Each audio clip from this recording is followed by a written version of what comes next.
Cắt được không? Cắt được đấy. Quá ngon, chỉ cú mèo lên. Những thằng sáng tạo được.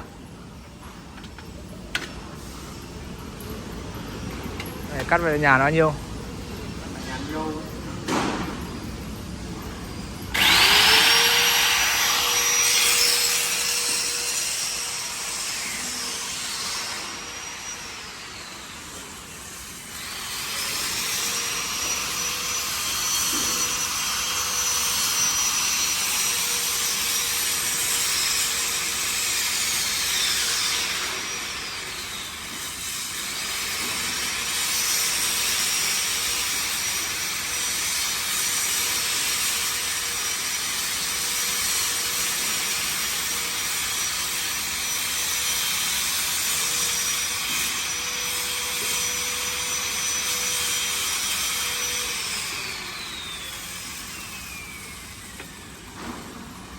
Cái đấy là em đang cắt đúng không? Cắt những cái đoạn đấy đúng không? Vâng, để em đan rồi. Đan à?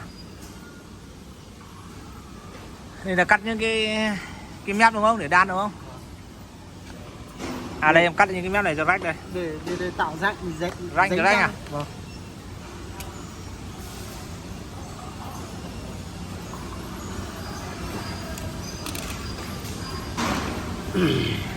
Sao nha em phải thay cái khác? Cái kia đông đứt à? Vâng, cái kia là cứng quá. À. Cứng quá nó không ăn được dưới.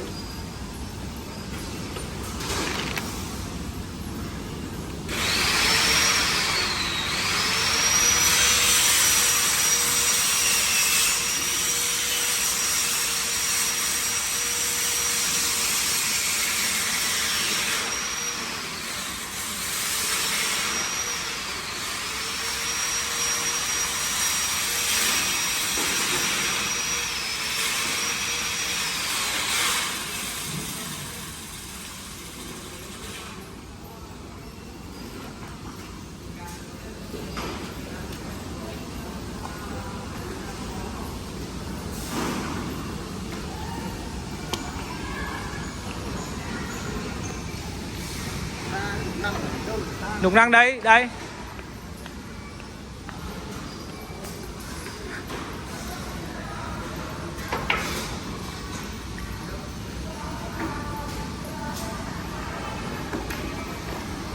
Xong cái này rồi đúng không? Đấy. Đây là nối nửa tiếng là nhiệt nó ra là nó hàn với nhau. Cái đây em cái này em làm đồ này xong rồi à? Em vẽ gì đấy? Tí em cắt à?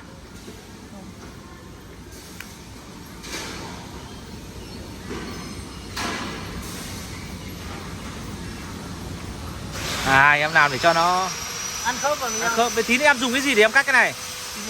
Dùng kéo à? Máy à?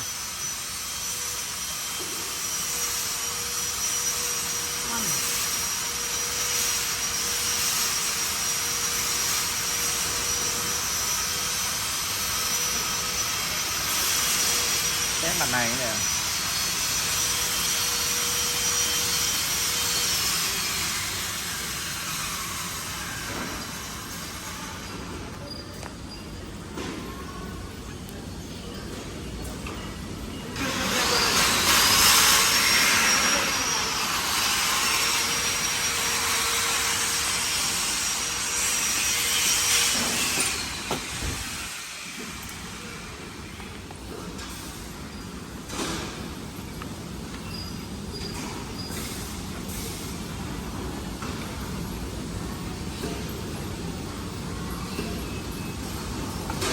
Thì đây em phải đút vào xong bắt đầu em mới nối em mới hàn đúng không?